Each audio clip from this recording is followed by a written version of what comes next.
자, 임대차 3법이 통과됐습니다. 처음부터 확실하게 말씀드릴게요. 소급이 됐습니다. 소급. 이 계약갱신 청구권이랑 묵시적 갱신을 헷갈리시면 안 돼요. 이 부분 임대인분들 꼭 확인하세요. 이게 안 되면 정말 지금 인터넷에서 얘기하는 공산주의 국가 되는 거죠. 사실이 아니죠. 당연히 이거 말고도 분쟁의 요소가 어마어마하게 지금 많습니다. 일시적 1주택과 비과세가 있거든요. 요거에 지금 걸리시는 분들이 아주 머리가 아플 거예요. 자, 두 가지 법률은 바로 다름 아닌. 안녕하세요. 운뽀TV입니다. 주택임대차보호법은 우리 실생활에 굉장히 민감하고 바로바로 체감을 할 수 있는 법률이에요. 그런 주택임대차보호법이 개정이 됐습니다. 많은 분들이 지금 이미 알고 계신 임대차 3법인데요. 이 임대차 3법에 대해서 말씀을 드리지 않을 수가 없겠죠. 그래서 주요 내용을 한번 정리해보고, 이 3법이 끝이 아닙니다. 두 개의 법이 또 다가온다라고 제목이 지었는데요.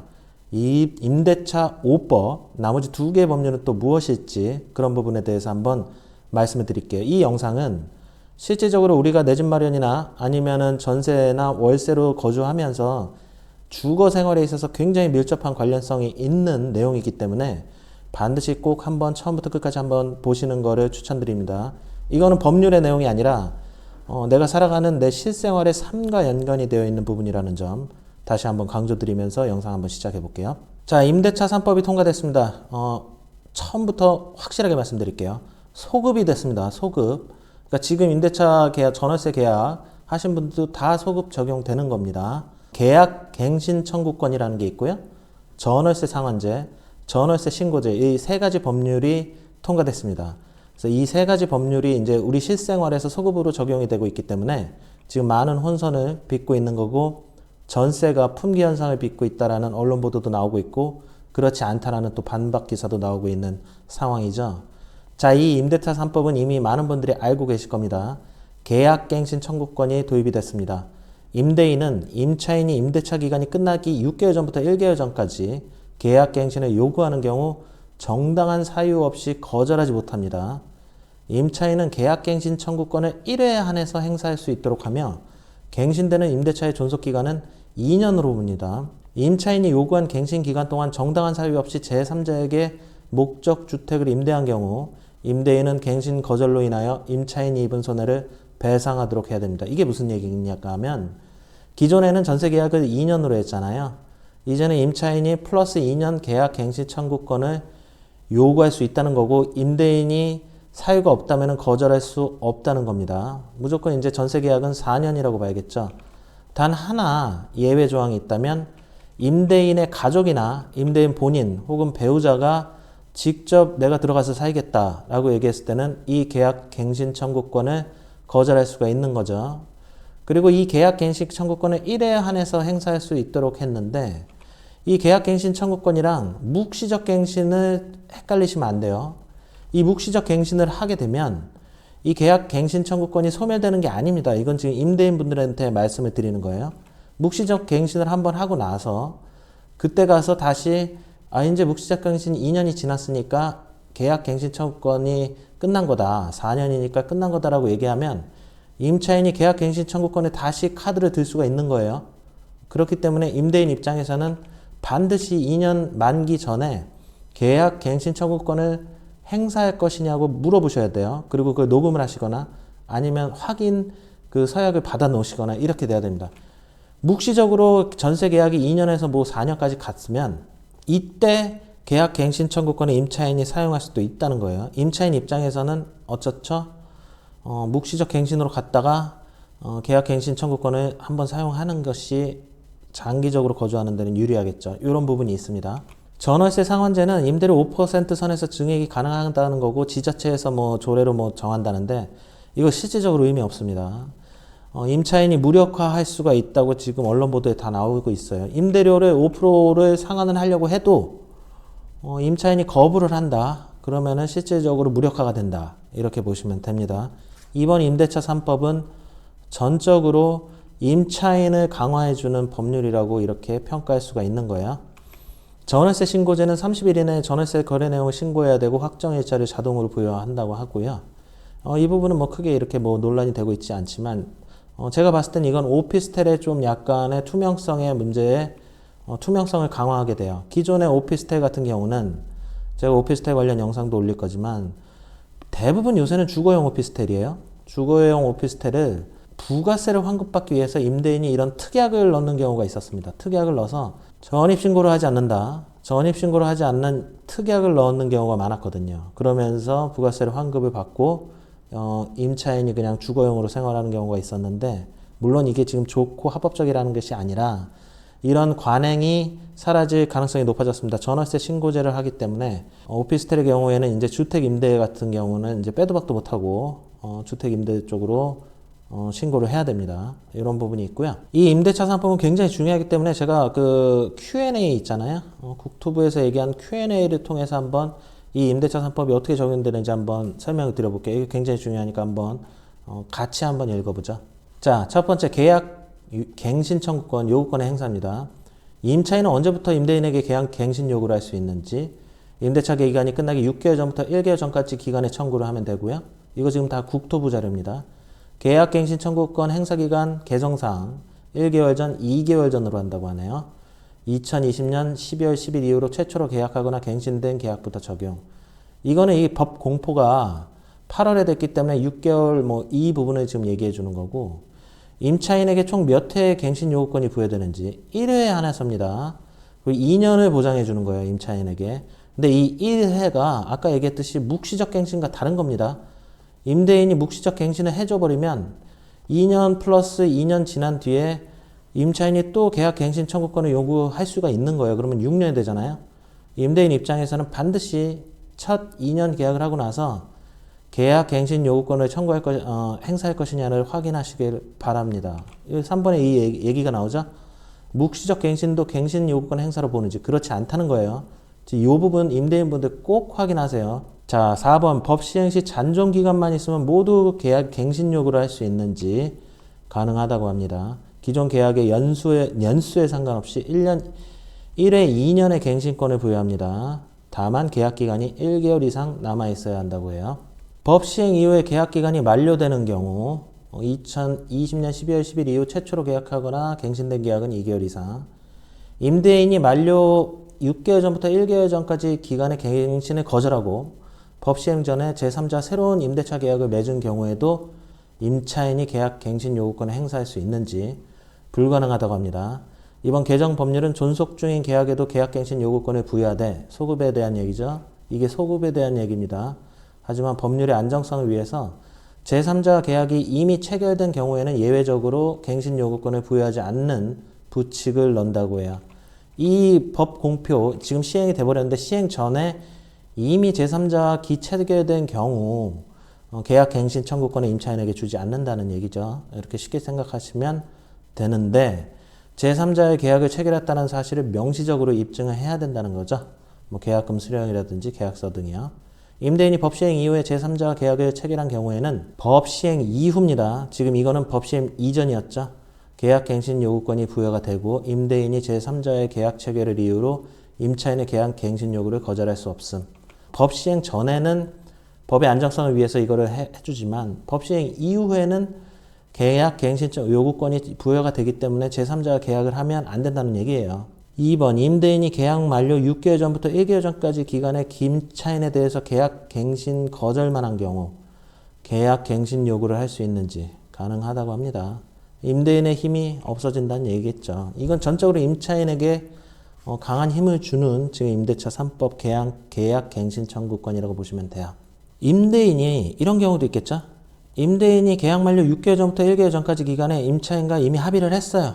자, 우리 전세금 1,000만, 2,000만 원, 이게 5%를 넘어가는 수준으로 계약 갱신을 했어요. 이때 법률이 개정됐기 때문에 임대료 증액 상한 적용이 5%가 이제 전월세 상한제가 적용이 되잖아요. 그러면은 임차인 입장에서 야, 봐라. 법이 바뀌었으니까 우리가 지금 8% 이 계약을 했지만 5%로 줄여야 된다. 3% 줄여달라. 이렇게 얘기할 수 있는지, 계약 갱신을 요구할 수 있는지 이런 얘기죠. 가능하다는 겁니다. 전제 조건은 두 가지 케이스로 이제 가는 거예요. 8%를 증액했으면은 그냥 8% 증액한 기존 임대차 계약을 유지하면서 이거 2년이겠죠? 계약 만료 시점인 22년 7월에 임대인에게 계약갱신 요구권을 행사하는 거예요. 이러면 6년이 되겠죠? 임차인 각각 의율이 18년 9월 20년을 이때 얘기를 했으니까요.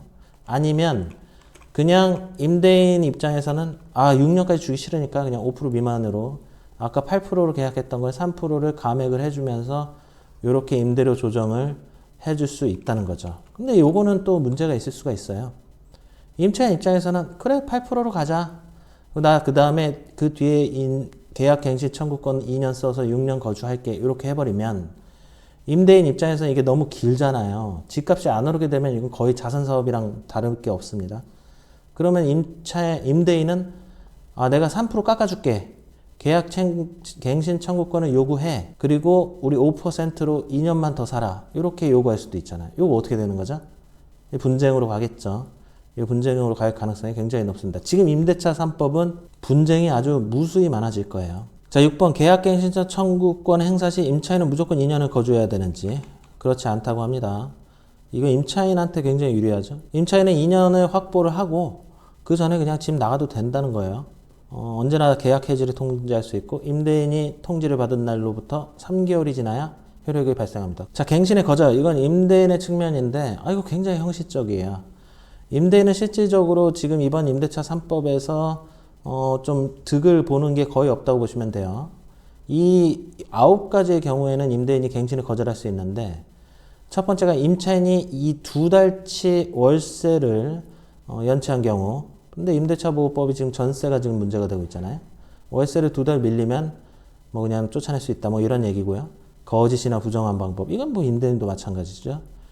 그리고 서로 합의하여 임대인이 임차인에게 상당한 보상을 제공한 경우, 임대인이 임차인에게 소정의 보상, 이사비 등을 실제 제공한 경우, 이럴 경우에는 뭐 임대차 계약갱신 청구권을 거절할 수 있다는 거죠. 내가 이사비 줄 테니까 이사 가라. 근데 뭐 이런다고 뭐 만약에 주변에 집값이 오르고 전세가가 올라갔다면은 임차인이 싫어.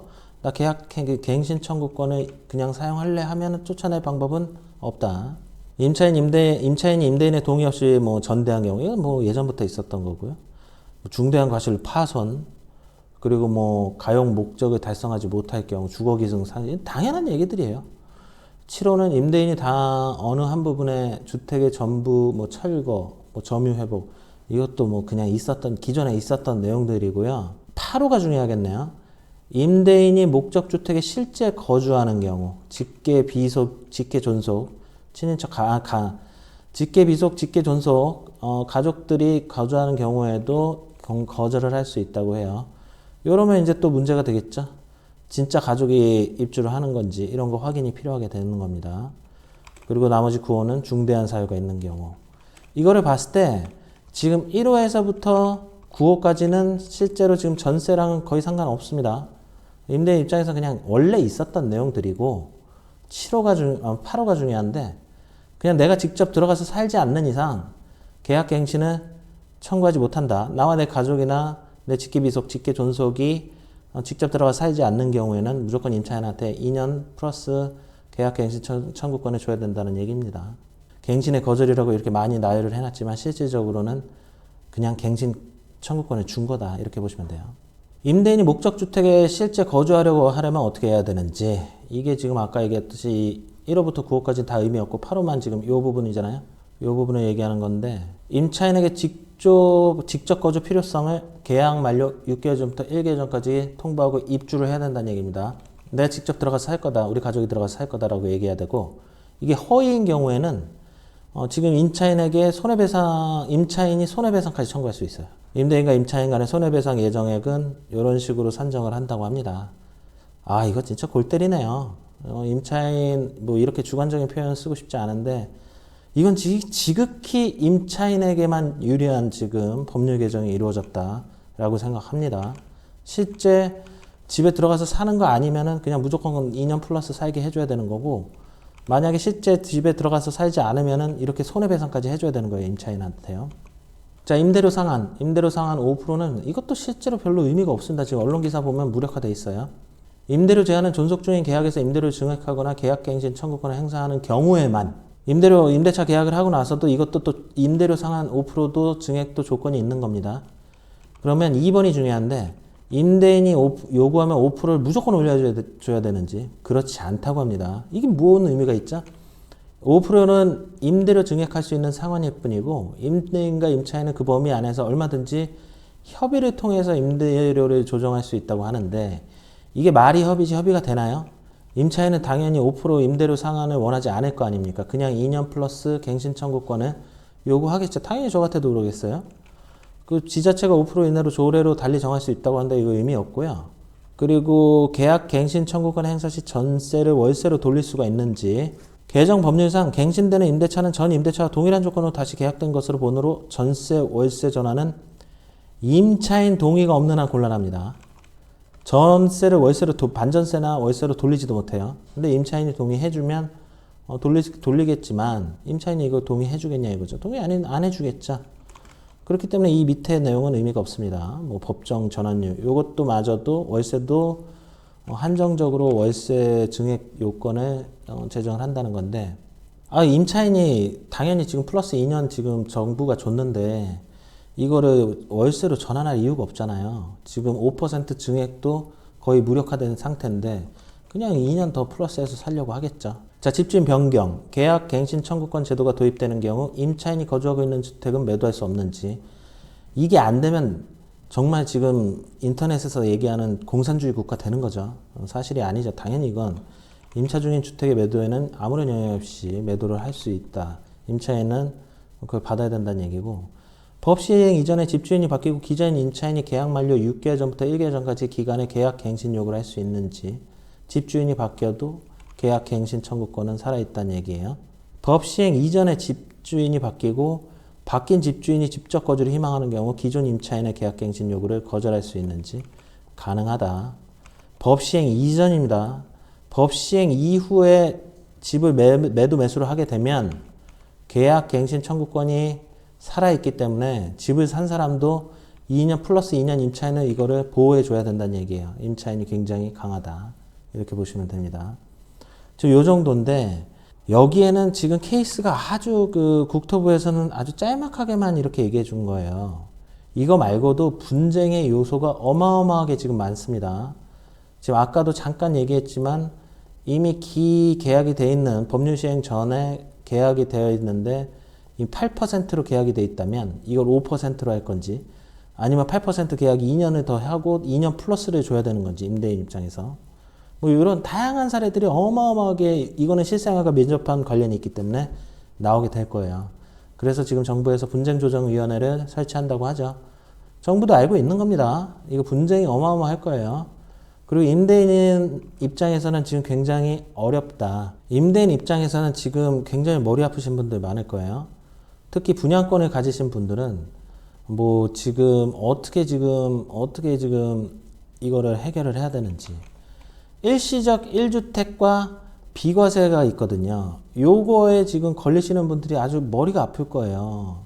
이 자동 2년을 줬기 때문에 이 조정 대상 지역은 일시적 1주택 비과세 요건이 1년이잖아요. 파주 운정신도시 같은 경우는 지금 3년인데 지금 새롭게 뭐 운정신도시 아이파크라든지 뭐 중대대라든지 2년 전세를 주게 되면 플러스 2년 계약 갱신 청구권이 준단 말이에요. 그러면 일시적 1주택 비과세 요건이 지금 3년이잖아요. 지금 이걸 어떻게 할 것인가. 이 플랜 잘 짜셔야 됩니다. 굉장히 머리 아파진 거예요. 자, 그런데 문제는 이것이 끝이 아니라 임대차 3법에 의해서 2법의 추가로 법률화를 추진하고 있습니다. 자, 두 가지 법률은 바로 다름 아닌 주거기존법 표준 임대료 설정과 임대차보호법 개정으로 기존의 계약갱신 청구권 2년 플러스 2년을 추가해서 6년의 계약갱신 청구권을 법률안을 지금 추진하고 있습니다. 지금 이 임대차 3법을 발표한 지 1주 만에 이 두 개를 다시 또 추가하고 있어요. 굉장히 빠르게 지금 정부는 180석이라는 강력한 거대 여당이 되면서 자신들이 원하는 법률은 무조건 그냥 속전속결로 처리하고 있습니다. 대통령의 강한 의지도 뒤에 반영이 되어 있고요. 일단은 이 세 가지 법률은 지금 이제 시행 공포가 된 겁니다. 그리고 주거기본법의 표준 임대료 설정을 좀 설명을 드릴게요. 다섯 번째 임대차 보호법 개정 6년까지는 이거 말 그대로 아까 여기서 얘기했던 3번을 4년을 추가해 준다는 얘기겠죠. 그러면 최대 6년까지 이제 추진을 해준다고 하는 겁니다. 임차인 입장에서는 6년까지 안정적으로 주거 생활을 할 수 있다는 장점이 있는 것이고, 임대인 입장에서는 이렇게 될 경우 집값이 오르지 않을 경우에는 거의 뭐 금리가 굉장히 낮잖아요. 자선사업가처럼 반강제적으로 임차인을 6년간 임대를 해줘야 되는, 내 집이어도 들어가서 살 수가 없는 상황이 연출이 되게 됩니다. 자, 주거기본법만 한번 살펴볼게요. 자, 윤호중 의원께서 요즘에 굉장히 강력하게 지금 이 주택임대차 3법과 5법을 추진하고 있죠. 거의 앞에 나서서 전면에 나서서 하고 있습니다. 그리고 지금 파주 운정시 주민분들은 여기 지금 한 분 국회의원분 어떤 국회의원이신지 지금 딱 보이시겠죠? 발의하신 분입니다. 주거기본법입니다. 대한민국 헌법 제35조에는 국가가 주택개발 등을 통해서 국민이 쾌적한 주거생활을 할 수 있도록 노력해야 한다고 명시되어 있다. 급격한 임대료 상승으로 문제제기입니다. 2년마다 쫓겨나듯이 생활권을 이동해야 하는 서민들이 급증하고 있으며 임대료 인상에 국가의 책임이 불분명하고 임대료 인상 범위에 대한 기준이 없기 때문에 법적 보완이 시급하다고 판단하고 있는 거예요. 이분들은요. 자, 그 주거기본법 일부 개정 법률안입니다. 표준 임대료를 정해서 안정적인 주거생활을 보장할 것. 자, 드디어 우리가 말로만 듣던 국가가 임대료를 산정하는 그런 시대가 지금 오고 있다. 이게 현실화가 되고 있다라고 말씀드릴 수 있어요. 국가가 아예 이제 어느 지역에 어느 아파트면 표준 임대료를 아예 산정을 해준다는 겁니다. 월세라든지 전세라든지요. 이러면서 지자체가 시군구를 기준으로 사용승에 고려해서 표준주택을 지정하고 그 표준주택에 대한 표준 임대료를 산정해서 매년 공고해야 한다고 합니다. 주택의 공시가격과 인근 지역의 임대료요. 자, 이렇게 기준이 나오게 되면 다들 이 기준을 기준으로 너무 높다라고 생각하거나 낮다라고 평가하게 될 수밖에 없습니다. 자, 이런 식으로 이제 표준 임대료를 산정한다고 해요. 뭐 시도지사가 해서 뭐 이거는 한번 읽어보세요. 표준 임대료를 설정하게 되면 이제는 이제 뭐 전세가 월세가도 집주인 생각보다는 이 국가가 정한 지자체가 정한 표준 임대료 조건에 굉장히 많이 민감하게 다들 검색을 해보면서 결정을 하게 됩니다. 국가가 실질적으로 개입을 하겠다는 그런 부분으로 보시면 될 것 같습니다. 자, 그러면은 이 임대차 5법 나머지 두 개가 지금 통과될 확률이 높냐? 높습니다. 이게 통과될 확률이 굉장히 높고요. 때문에 향후에 무수히 많은 임대차 관련된 분쟁이 예상되고 있어요. 임대인이라든지 임차인 모두 준비를 잘 하셔서 현명하게 주거생활의 안정을 찾는 지혜가 필요합니다. 특히 이번 임대차 보호법 개정안들은 임대인분들한테 굉장히 불리하기 때문에 임대인분들은 특히 일시적 2주택 비과세 요건에 대한 부분을 보실 때 지금 굉장히 머리가 아프실 거예요. 지금 이거 그냥 아예 그냥 법을 소급 적용을 해버렸기 때문에 지금 당장 일시적 1가구 2주택 지금 이거 양도소득세 비과세 받기 이거 굉장히 어려지신 분들이 많을 겁니다. 이 부분 관련돼서 지금 현재는 부동산 전문 세무사들도 혀를 내두르고 있는 상태예요. 반드시 전문 세무사를 찾아가셔가지고 공부하는 세무사를 찾아가셔서 현명하게 한번 컨설팅을 유료라도 한 10만 원 컨설팅 비용을 주시더라도 반드시 상담을 받으셔가지고 절세 그리고 부동산 세금이 한두 푼이 아니잖아요. 몇 천만 원입니다. 기본 이거 절세 꼭 하시기를 기원 드립니다. 자, 오늘 영상은 여기까지 하고요. 임대차 3법과 추가되는 2법, 5법에 대한 이야기를 좀 해봤고요. 시청해 주셔서 감사합니다. 영상 앞으로도 계속됩니다. 자, 감사합니다. 좋은 하루 되세요.